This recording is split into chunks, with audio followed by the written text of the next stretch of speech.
Hello guys, हम लोग physics में यूनिट एंड डायमेंशन को देख रहे थे। यूनिट एंड डायमेंशन में हम लोग ड्राइव्ड यूनिट के बारे में सीखे थे, उसका कुछ एग्जाम्पल देखे। आज हम लोग डायमेंशन के बारे में देखेंगे और डायमेंशन को कैसे निकाला जाता है उसके बारे में हम लोग आज सीखेंगे। तो आइए चलिए हम लोग देखते हैं। डायमेंशन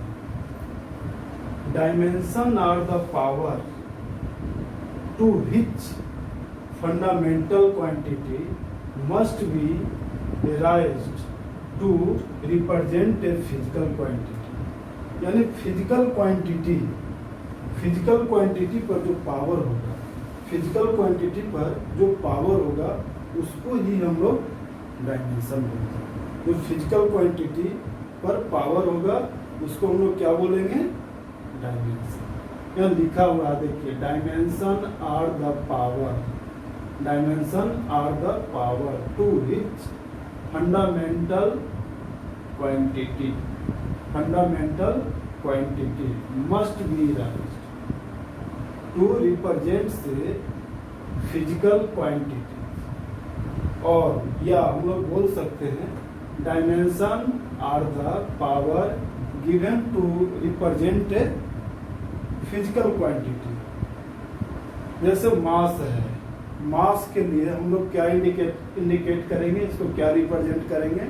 मास के लिए m बोलेंगे, मास के लिए हम लोग m बोलेंगे। लेंथ के लिए हम लोग क्या बोलेंगे? l बोलेंगे। लेंथ के लिए l बोलेंगे। और टाइम के लिए t बोलते हैं। टाइम के लिए हम लोग क्या बोलेंगे? t बोलेंगे। मास के लिए कैपिटल M, लेंथ को मापने के लिए M से इंडिकेट करेंगे, टाइम को मापने के लिए T से इंडिकेट हम लोग करेंगे। अब आइए हम लोग देखते हैं इसको। जैसे वेलोसिटी है, उसका यूनिट कैसे लिखेंगे? पहले आपको यूनिट लिखना होगा, उसके बाद उसको हम लोग डायमेंशन लिखेंगे। जैसे हम लोग वेलोसिटी को देखते हैं, वेलोसिटी इक्वल टू फॉर्मूला होता है मीटर प्रति सेकेंड। मीटर क्या है? लेंथ। मीटर से क्या चीज को मापा जाता है? लेंथ को मापा जाता है। मीटर से लेंथ को मापा जाता है। और सेकेंड किसका मात्रक है? टाइम का। सेकेंड किसका मात्रक है? किसका यूनिट है? टाइम का। यानी इसका डायमेंशन हम लोग लिखेंगे, ये यूनिट हो गया। लिख देते हैं यहाँ पर यूनिट ऑफ वेलोसिटी।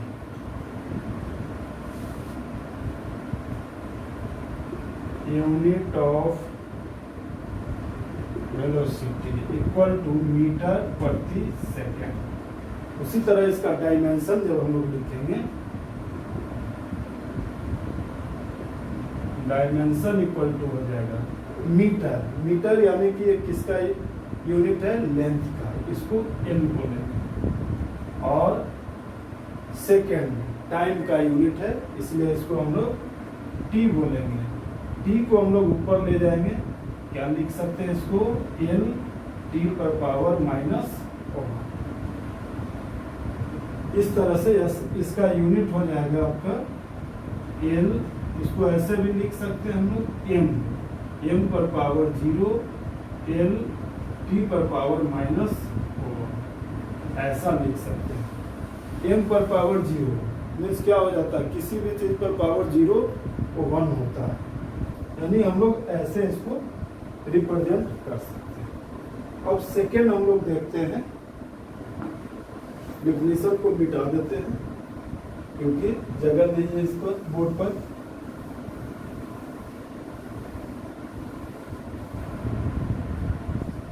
अब हम लोग एक्सेलरेशन को देखते हैं।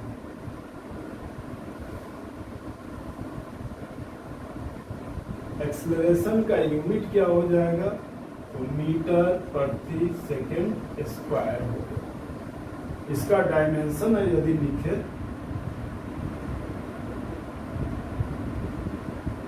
डायमेंशन इक्वल टू मीटर हो गया। मीटर यानी किसका किसका यूनिट है? लेंथ का, यानी इसको हम लोग एल लेंथ। और सेकेंड टाइम का यूनिट यानी कि हम लोग टी स्क्वायर देंगे, यानी इसको बोलेंगे एल टी पर पावर माइनस 2। इसको हम लोग इस तरह से लिख सकते हैं एम पर पावर 0 एल टी पर पावर माइनस 2। ये आपका डायमेंशन हो गया। हम लोग वेलोसिटी का देख लिए, डायमेंशन, एक्सेलरेशन का देखे। अब हम लोग देखते हैं फोर्स का, इसको भी मिटा देते हैं।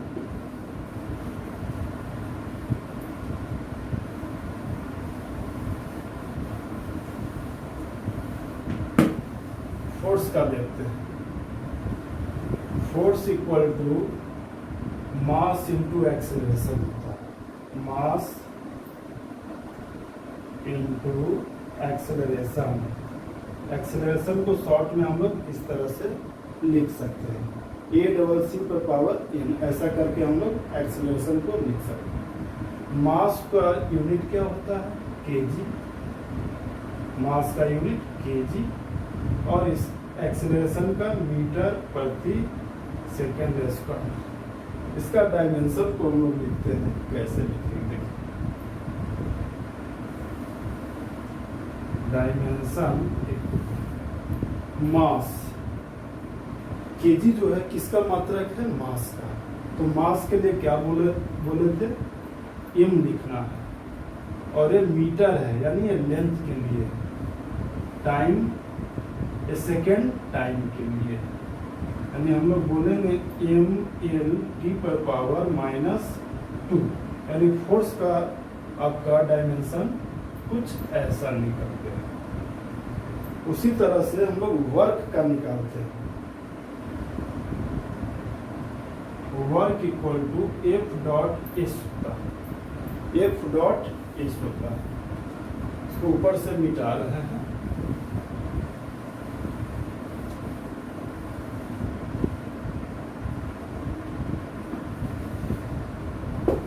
वर्क को हम लोग यहाँ देखते हैं। Work equal to F dot S, यानी यहाँ पर क्या है? एफ फोर्स है, फोर्स पूरा लिखते हैं, फोर्स इनटू डिस्प्लेसमेंट।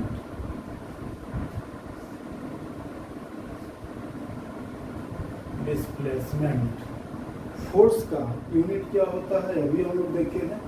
फोर्स का यूनिट एक न्यूटन भी होता है, इसको हम लोग न्यूटन भी बोलते हैं, जिसको हम लोग एन से इंडिकेट करते हैं। ठीक है, तो इसको हम लोग इस रूप में लिखेंगे, यानी केजी मीटर प्रति सेकेंड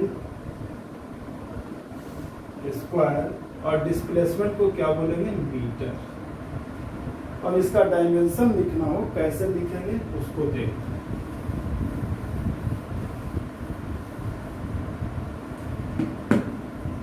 डायमेंशन, डायमेंशन इसका कैसे लिखेंगे? केजी है, मीटर प्रति सेकेंड स्क्वायर इंटू मीटर। ये हो गया फोर्स का यूनिट, और ये डिस्प्लेसमेंट, यानी फोर्स इंटू डिस्प्लेसमेंट को ही हम लोग वर्क बोलते हैं। इसका एक पूरे को मिलाने के बाद इसको जूल भी बोला जाता है, जिसको जे से इंडिकेट करते हैं, जिसको हम लोग इंडिकेशन जे से करते हैं। इसका डायमेंशन कैसे लिखेंगे? केजी, केजी किसका मात्रक है? किसका यूनिट है?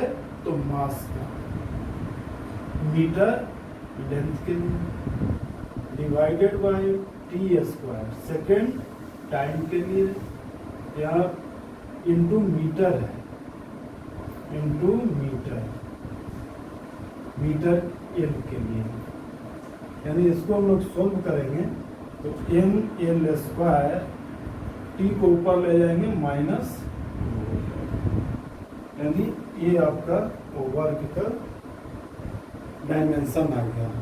अब हम लोग इसका देखते हैं पावर का, P equal to W by T. W क्या है? Work. W equal to work divided by time.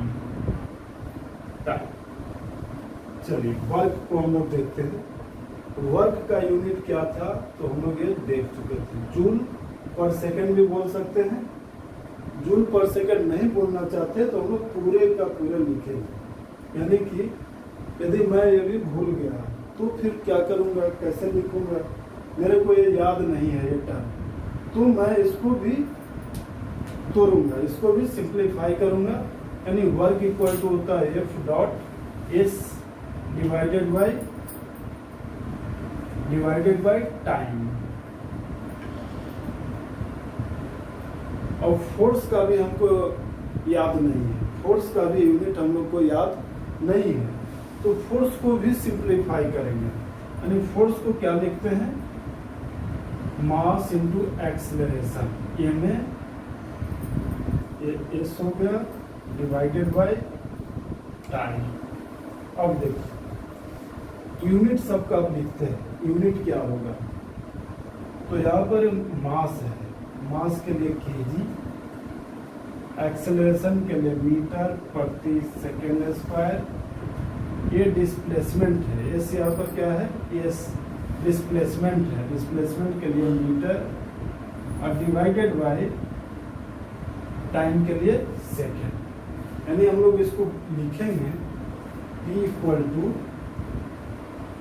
To KG metre square प्रति सेकेंड क्यूब। यानी इसको हम लोग लिखेंगे केजी मीटर स्क्वायर प्रति सेकेंड क्यूब। इसका डायमेंशन कैसे लिखेंगे? यदि यूनिट आपको पता हो जाए तो डायमेंशन आसानी से लिख सकते हैं। जैसे देखिए डायमेंशन कैसे लिखेंगे? Dimension equal to mass, KG को क्या बोलेंगे?